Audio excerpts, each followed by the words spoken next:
Glad you could join us today on Earth Tower. Welcome to the program. I'm Ayola Kasim. We have been told that more than 7 out of 10 people in Nigeria live off nature and its goods. Farming, fisheries, logging, and manufacturing are all examples of this. And then about 8 out of 10 original forests have disappeared through logging, agriculture, city expansion, expansion of roads, and building of industries. This has led to loss of plants and animals that depend on these forests. With the expected consequences of climate change, these losses are expected to increase. But the organized system of nature preserves, game reserves, and national parks, now all these also have their problems, as law enforcement and protected system infrastructure are lacking, and abuses of protected land are also common. Today we visit one nature park in the heart of the Niger Delta region. Do stay with us. We would really love this place to be a good attraction for people, and we are because the industries are all around, and not just they all emit some gases, and some of the industries on the land, their flames are too offensive, and when such things happen and there's no place to get it in, and then we will come to cry. But we are happy today that this place is there and is taking in a lot of those their carbon. Yes. This place is the Finima Nature Park.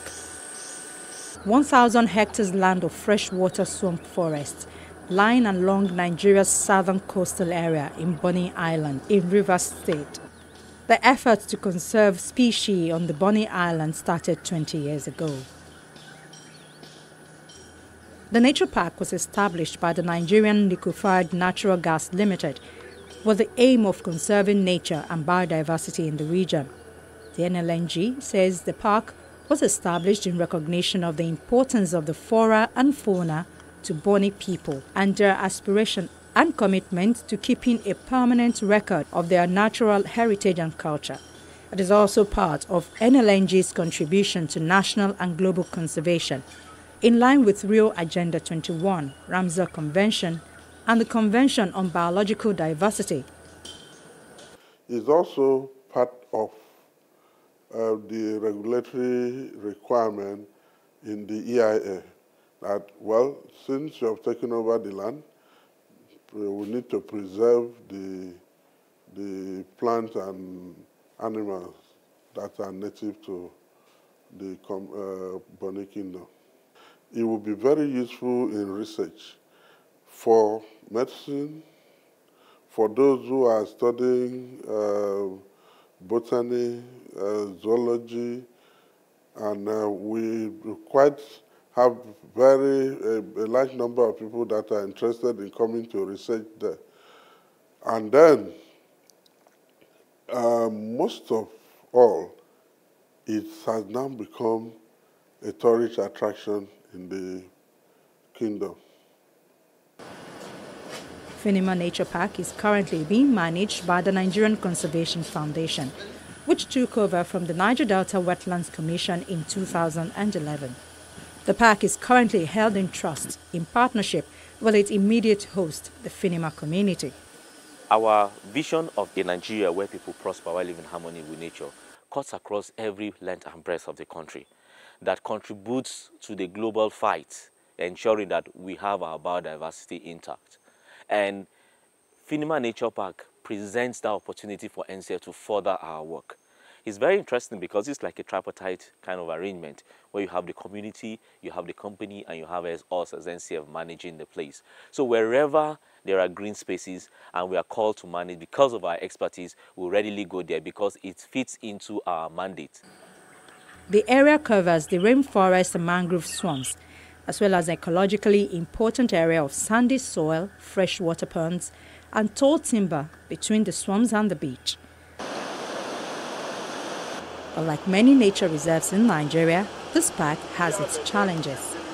Major challenging is the poachers. The poachers are always there, and then they don't poach the animals anymore, but they go in to vandalize the things. Sometimes we go in to reforest the place, and they will go to fell more trees to kill even the ones that are growing. And so that's just part of the challenges. We also have the animals, what we used to have, which the people always, and then if you see our logo, which is the hippo, is no more there. Well, issues, nobody could say how the final one even left. But we had one. When we came in the early time, there was one that was actually going about. But right now, there is none.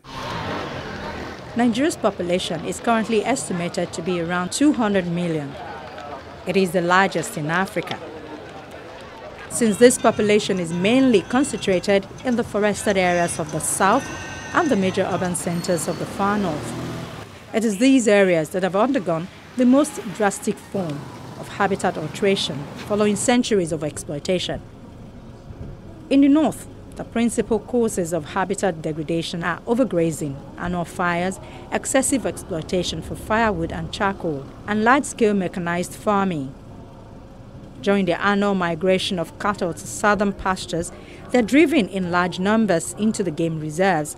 And according to reports, the Fulani herdsmen cause habitat degradation by lopping trees as fodder for their cattle.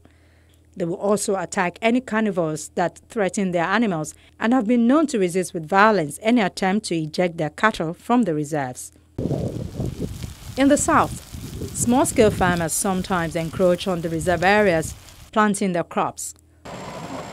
Part of the reserves are also lost to mechanized agriculture, large-scale plantation of cash crops and exotic trees, as well as intensive logging.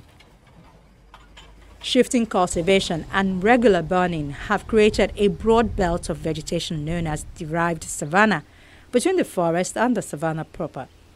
It has also resulted in the fragmentation of the remaining block of high forest and the government-controlled forest reserves, so that today no significant areas of closed forest remain outside the freshwater swamp forest of the Niger Delta and the government-controlled forest reserves.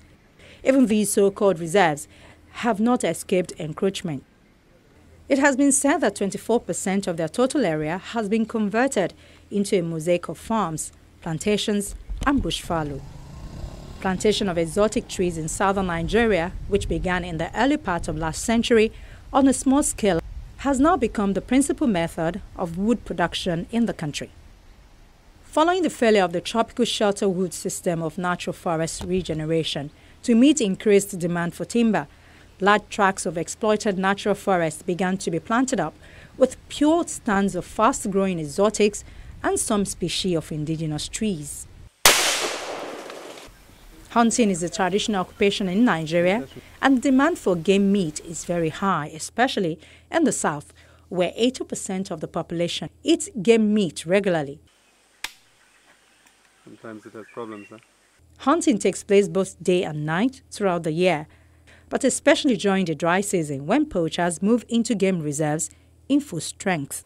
As our motto goes, we envision a Nigeria where people live in harmony with nature while they prosper.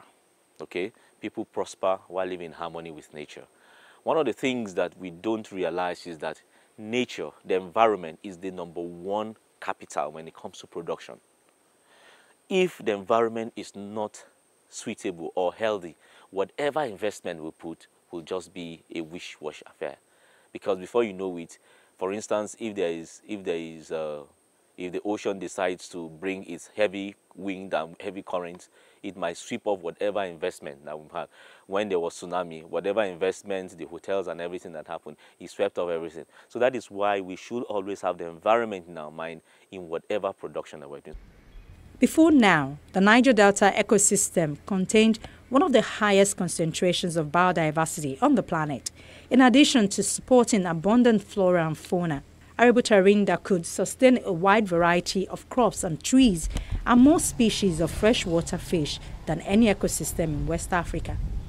But the adverse effect of oil exploration and exploitation has destroyed the glowing pride of nature in the region. The contaminated ecosystem has crippled the livelihood of the local people, who take pride in fishing and depend on land for survival. The park itself is 1,000 hectares. 700 of it is the core park, while 300 is buffer. Unfortunately, there's no way you can actually do the whole of conservation without having some encroachment. And that goes without saying, because people either they want some plants or they want some firewood. So what we've done is create a lot of awareness in partnership with the community. So we go there regularly, have some kind of engagement with them, either with the market women, the elders, some different groups. But occasionally what we think will also be helpful is that we actually allow them come into a bit of the buffer zone area and harvest a few things. And because we also have a nursery where we actually grow some plants, we can actually gift them to go plant back in their area. So all of those measures we found successful in trying to keep all of this going. But you always find, there was a case we had not too long ago. Somebody actually wanted to build around the nature park itself within our given area. Of course, we went back to the community because it's actually a gift from the community and said this is not the intention. So the elders stepped in and were able to get them to push back. But yeah, so it does work. Challenges, but that's what we try to manage. Today, the Finima Park is home to a number of species classified by the International Union for Conservation of Nature, such as the African grey parrot. The diversity here is a good representation of the Niger Delta ecology, which affords a unique opportunity for research and educational activities. This place has been recognized as one of the global wetland center of excellence. That has just been done. We are looking at trying to make this place a Ramsar site, to improve its conservation status as well. We're trying to make it a state park. We're in touch with the River State government through the Ministry of Culture and Tourism to see how this place can be designated as one of the state parks. I'm also working with the Federal Ministry of Environment, and that's where the Ramsar comes in, and other recognition. We've done some surveys to make it an important bird and biodiversity area / a key biodiversity area. Being an island, will have some species that are peculiar and endemic to this island. So we are working towards the sustainability and the institutionalization of the park. But conservationists here also have their challenges. They have the buy-in. That's why they gave the land. The land is held actually in trust. Nobody is paying anything for the land. It's held in trust. And so if they are not having a buy-in, they wouldn't have had that. But I think they need to beef up a little bit so as that when we get people who are doing this and they are living with the people, and so when they see them, they should be able to say something and not to wait. I'm not paid for this. And that's just a natural concept most of them have. I'm not paid for this. So let the people who are paid come to catch them. And that's not a good way. There is a steady growth in the population of indigenous species in the park as a result of measures put in place by the park management, which include discouraging hunting and encouraging rescue of captured animals and preservation of natural habitat. If you go into the community, people are actually doing fish farming. People are doing real farming because spaces are there for them to farm. And all those petty farmings that they would have had from here. I think the only thing they don't have, maybe we would say they don't have wood lots where they could go to get their wood and get back. But I know in time past, they've also been encouraged by giving them stoves, and then you may say, you give me stove, who buys the kerosene and all that? That's maybe what they may be thinking about, but it's been a while. It's not as high as it used to be, but they are yet to get there. We are yet to get there. But away from the park, many want changes. The island's beachfront crave attention, especially during the rainy season. Loss of life, household property, business time, sicknesses resulting from flood ponds that breed disease vectors are some of the impacts reported by the people. Studies of the area have also shown that there are no effective migration and adaptation strategy put in place in the event of a catastrophic ocean surge. No early warning system, no community education. As a result, the people show a great level of indifference to the impact caused by their attitude and therefore lack preparedness. Only few places on earth today can boast of the wealth Bonny possesses. a sprawling island tucked in the heart of Rivers State. The community is home to some of the world's most sought-after resources: oil, gas, and chemicals. The island has been home to the Nigerian liquefied natural gas since 1970. From here, the company prospects, refines, and exports all its products to other parts of the world. The Niger Delta is generally known for oil exploration and subsequent pollution. The Finima Nature Park is aimed at showcasing efforts that can help reverse this trend. You get into the park, you will see a lot of places where people have you will see a lot of trees fell by people because they wanted things out of it. It was serving that kind of economy, and people were happy getting in and not minding what they are really destroying, and not even having the ecosystem in mind. Everybody was doing whatever thing they want to do. But now with this, we can actually have at least the consciousness that the ecosystem should also be valued is beginning to rise. I remember the initial when we come and then we tell people, oh, don't fell these trees. Who is planting them after all? They will come back again. And so now we know that a tree really needs some years to grow. And so if you fall every of them that are standing, and then you may eventually end up not having anything.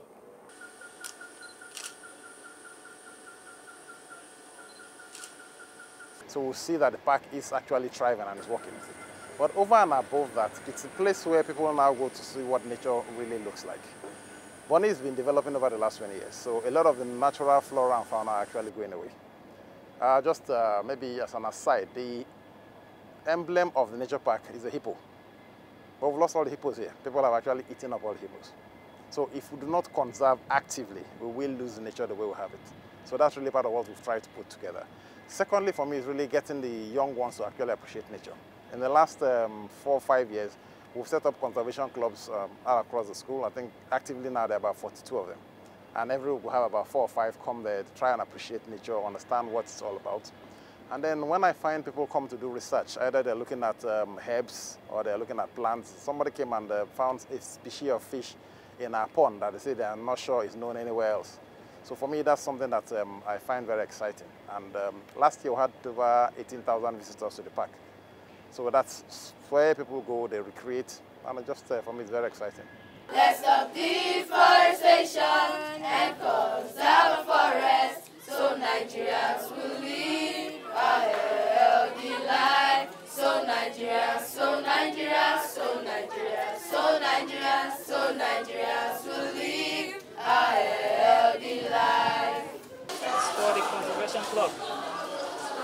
It is a meeting to kind of instruct you on the number of trees that will plant in the school environment. The Nigerian Conservation, on its part, is not limiting these efforts to the Finima Nature Park. It has started conservation clubs across the island, and the students of Buyin International Academy today benefit from this. I joined the Conservation Club 2 years ago, and the reason why the Conservation Club was founded was to educate people on the dangers of not taking care of the environment, which is the earth, our life support system. Because if we kill our life support system, we humans die. There will not be enough oxygen for us to breathe. And my advice to people who are not yet conservationists is they should try as much as possible to keep the environment clean. Because taking care of the environment cannot be done by one person. The more the number of the people taking care of the earth, the more cleaner and safer the environment will be to us. There's a continuous heat in the environment, so we decided to kind of gather the students to tell them that it's important for us to set this club as to kind of teach people to know that we have to plant trees in the environment and make sure that the environment is clean, as to maintain the level of hotness in the highland. Because it's important that you set your environment free from dates as to reduce the amount of heat in the environment. Most of these dates that have been dropped are a kind of generating heat in the environment. So we decided to kind of set this club in order to teach them to do the right thing by setting aside a day for us to clean the environment and also to clean the nearby environment in this school. That's all. And then you plant trees as well? Yes, we plant trees as well. Like this one that I see here now, we planted it.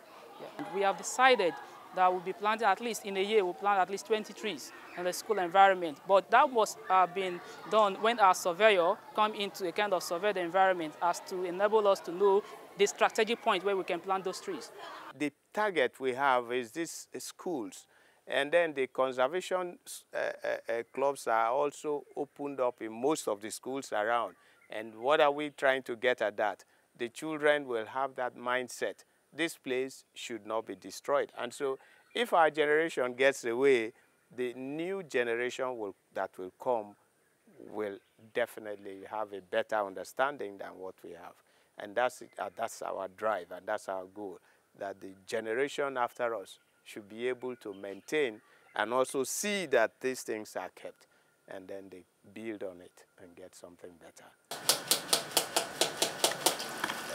More and more people here are being encouraged to go into fish farming and are being trained on how to earn livelihoods without hurting nature. Well, the whole of that portion of the land was given to the LNG for preservation, and maybe ordinarily we would have been farming there, or maybe our children, our wives would go there and cut firewood, and maybe because we're not allowed to hunt, we're not allowed to catch fish, we're not even allowed to pick snails.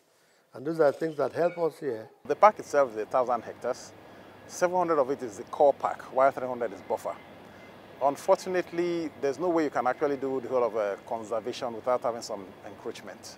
And that goes without saying, because people either they want some plants or they want some firewood. So what we've done is create a lot of awareness in partnership with the community. So we go there regularly, have some kind of engagement with them, either with the market women, the elders, some different groups. But occasionally, what we think will also be helpful is that we actually allow them come into a bit of the buffer zone area and harvest a few things. And because we also have a nursery where we actually grow some plants, we can actually gift them to go plant back in their area. So all of those measures we found successful in trying to keep all of this going. But you always find, there was a case we had not too long ago. Somebody actually wanted to build around the nature park itself within our given area. Of course, we went back to the community because it's actually a gift from the community and said this is not the intention. So the elders stepped in and were able to get them to push back. But yeah, so it does work. Challenges, but that's what we try to manage. Many here believe more needs to be done, especially to attract more people to the island. For the next 4 years, I'll be developing a train, so I'll have 12,000 people working. A lot of them will come from this community, so they will have a stake here. So that will reduce restiveness. Now, it shouldn't just be the oil and gas. It should actually be, if we have this island, I don't see why we don't have tourism as part of the business. Why don't we have hotels where people can actually come in and stay? Why don't we have, lovely waterways and parks? Why are those not being developed? So I think that's really the next way to go. And it has to be a deliberate effort to actually do all of this development. The thing that we have committed to do is actually work with the community. What works for you and how can we grow all of this together? So this benefit to everybody. Yeah, I'm making profit as oil and gas, but it's more than just that. We also recognize that we have to give back, but giving back is a partnership, not me giving and you not taking. Finima Nature Park is endowed with unique attractions such as the quiet environment where natural sounds from animals, wind and water waves are enjoyed by tourists, suspended wooden walkway, beach that gives a panoramic view of the Atlantic Ocean, a nature trail that exposes various microhabitats of the environment. Although the park is a conserved area, tourist visitation therein has increased progressively between 2014 and 2016, but many believe it can still be better. We have a Bonny Dubai vision, and the ecotourism part of the park is part of what we want to actually bring in together. We've been in discussion with the NCF. We're looking at things like the Skywalk and all of those. We think it's going to really grow. In the next month or two, hopefully we'll sign FID. If that happens for our Train 7, we expect to have anywhere between 10 and 12,000 people come onto the island to live and work. They have to find somewhere to recreate, and the nature park is an excellent place for them to do. So those are the kind of things that we think are beneficial. Down the line, we will continue to fund the nature park, but we see nothing wrong with actually developing some kind of commerciality. And again, it's in partnership with the community, so they're able to make some kind of income.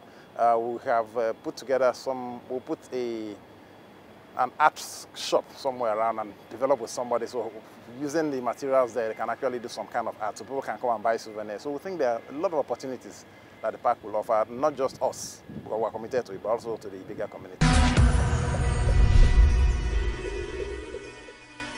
Funding is one of the major problems of conservation in Nigeria. Many are looking at the Finima Nature Park model and are saying this may just help solve some of the national park protection challenges across the country.